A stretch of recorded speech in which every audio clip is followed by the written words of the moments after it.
हरे कृष्णा। आप सभी को मोहिनी एकादशी की हार्दिक शुभकामनाएं। मोहिनी एकादशी वैशाख मास के शुक्ल पक्ष में आती है और सूर्य पुराण में इस मोहिनी एकादशी की महिमा का वर्णन किया गया है। इसकी कथा इस प्रकार है। महाराज युधिष्ठिर ने भगवान श्री कृष्ण को एक बार पूछा कि हे जनार्दन, वैशाख मास के शुक्ल पक्ष में आने वाली एकादशी का नाम क्या है? इस एकादशी व्रत का पालन कैसे करना चाहिए? इसे करने से क्या पुण्य प्राप्त होता है? कृपया करके आप विस्तार से बताइए। तो भगवान श्री कृष्ण कहने लगे, हे धर्मपुत्र युधिष्ठिर महाराज, ध्यान से सुनिए। जो कथा वशिष्ठ मुनि ने प्रभु श्री रामचंद्र को सुनाई थी वो मैं आपको कहता हूँ। बहुत समय पहले प्रभु रामचंद्र वशिष्ठ को पूछने लगे, हे आदरणीय ऋषिवर, सीता जी के विरह से मैं अत्यंत निराश हूँ। कृपया आप हमें ऐसा व्रत बताइए जिसके प्रभाव से सभी पापों का निवारण और दुखों से मुक्ति हो सके।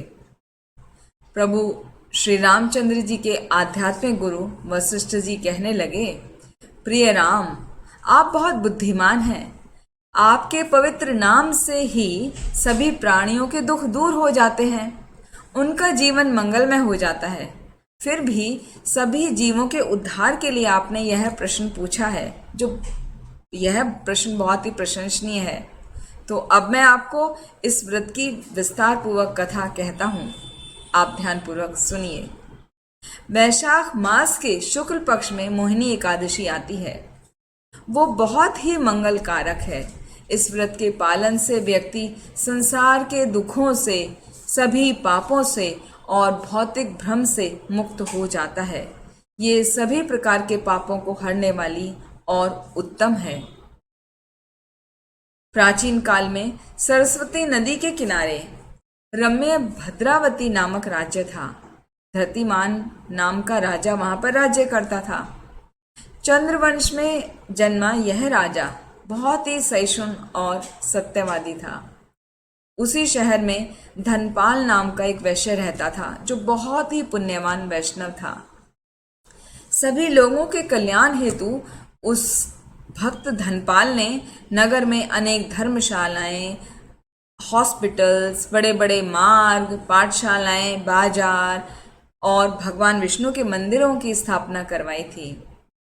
पीने के पानी के कुएं, शुद्ध जल का तालाब और अन्न छत्र पूरे नगर में उसने जगह जगह बनवाए थे।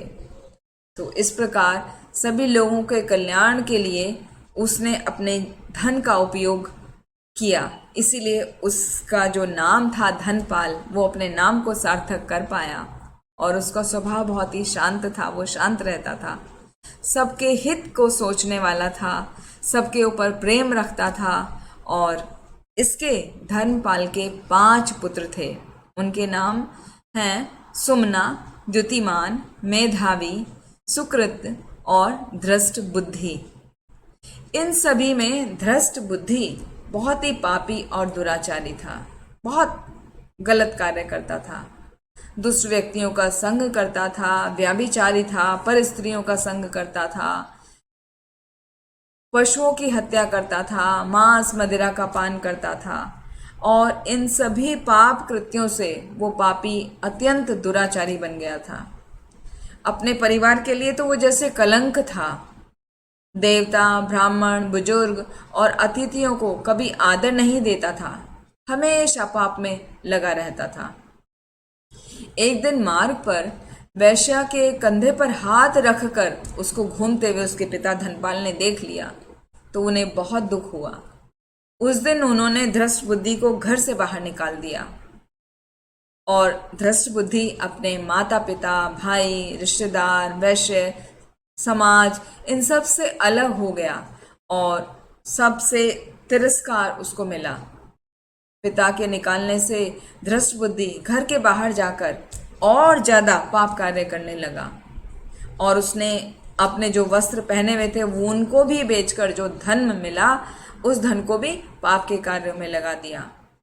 अंत में जब उसके पास सभी धन खत्म हो गया तो निर्धनता के कारण उसकी हालत भिखारी जैसी हो गई। उसको खाना ना मिलने की वजह से वो कमजोर हो गया और सभी धूर्त मित्र जो थे वो बहाना बनाकर उन्होंने उसको छोड़ दिया। धृष्ट बुद्धि को बहुत चिंता होने लगी कि सबने उसे छोड़ दिया है। एक दिन वो भूख से बहुत व्याकुल हो रहा था, सोच रहा था कि मुझे क्या करना चाहिए, कहाँ से मुझे खाना अन्न मिलेगा, कहाँ से धन प्राप्त होगा। तो इन प्रश्नों को सोच सोच कर वो अशांत हो रहा था। आखिर उसने चोरी करने का प्लान बनाया और शुरुआत कर दी। बहुत बार राजा के सिपाही उसे पकड़ते थे, लेकिन उसके पिता का मान और बड़प्पन देकर उसको छोड़ देते थे। फिर भी उसने चोरी करना बंद नहीं किया। एक बार विशेष चोरी करते वो पकड़ा गया। तब राजा ने उससे कहा, हे मूर्ख, तुम इस राज्य में नहीं रह सकते क्योंकि तुम महापापी हो। मैं तुम्हें अभी तो छोड़ रहा हूं, लेकिन तुम तुरंत ही इस राज्य से चले जाओ। तुम्हें जहां जाना है वहां जा सकते हो। तो फिर से सजा मिलने के डर से धृष्ट बुद्धि राज्य से बाहर आ गया और एक गहन वन में चला गया। बुद्धि ना होने के कारण जो वहाँ प्राणी थे, पशु थे, उनकी हत्या करके उनका कच्चा मांस खाने लग गया अपने आप को जीवित रखने के लिए वो। और किसी शिकारी की भांति बस हाथ में धनुष लेकर हमेशा वो शिकार करता रहता और पाप कार्य में लगा रहता था, इधर उधर भटकता रहता था। वो हर समय दुखी और चिंतित रहता। परंतु एक दिन उसके पिछले जन्म के पुण्य कर्म के प्रभाव से वो एक ऋषि के आश्रम में पहुंचा और उस आश्रम में कौंडिन्य नाम के बड़े तपस्वी रहते थे। वैशाख का मास था जो अभी चल रहा है और कौंडिन्य मुनि गंगा स्नान से लौट रहे थे। दुखों से परेशान धृष्ट बुद्धि ने अनजाने में ही उन ऋषि के वस्त्र से जो स्नान करके आए थे तो जल टपक रहा था, तो वो जल का स्पर्श उसको हो गया, उस ऋषि के जल का। तो बहुत ही आश्चर्यजनक बात हुई, वो तुरंत ही अपने पापों से मुक्त हो गया। तो उसी समय उसने ऋषि को दंडवत प्रणाम किया और उनसे पूछने लगा, हे ऋषिवर, मैं तो बहुत ही पापी व्यक्ति हूँ। ऐसा कोई भी पाप नहीं है जो मैंने नहीं किया हो। कृपया करके ऐसा व्रत बताइए जिसके प्रभाव से मैं सभी पापों से मुक्त हो जाऊं। अब तक इतने पाप कृत्यों के कारण मैं अपने परिवार से, कुटुंब से, मित्रों से, समाज से, सबसे दूर हो गया हूँ और साथ ही मानसिक क्लेश, दुख उसकी खाई में गिर गया हूँ। ये सुनते ही वैष्णव कौंडिन्य ऋषि जो पर दुखा दुखी होते हैं, वो बोलने लगे, सुनो, मेरु पर्वत से भी अधिक प्रचंड पापों की राशि को नष्ट करने वाले व्रत के बारे में मैं तुमसे कहता हूँ। इस व्रत के पालन से कुछ ही क्षण में तुम्हारे पापों को नाश हो जाएगा। वैश्य मास के शुक्ल पक्ष में आने वाली एकादशी का पालन करते ही तुम सभी पापों से मुक्त हो जाओगे। ऋषि के ऐसे आदेश से धृष्ट बुद्धि ने इस व्रत का कठोर पालन किया और हे राजन, इस व्रत के पालन से वह सभी पापों से मुक्त होकर दिव्य शरीर प्राप्त करके गरुड़ पर सवार होकर विष्णु लोक को चला गया। उसको विष्णु के दूतों का स्वरूप उसको प्राप्त हो गया। तो वशिष्ठ मुनि कहने लगे, हे रामचंद्र, इस व्रत से सभी पापों से मुक्ति मिल जाती है और यदि कोई व्यक्ति भ्रम से घिरा हुआ है तो वो भ्रम से मुक्त हो जाता है। और इस व्रत से प्राप्त होने वाला फल तीर्थों में स्नान करने के फल के बराबर है, बल्कि उससे भी अधिक श्रेष्ठ है और जो यज्ञ से प्राप्त फल होता है उनसे भी श्रेष्ठ है।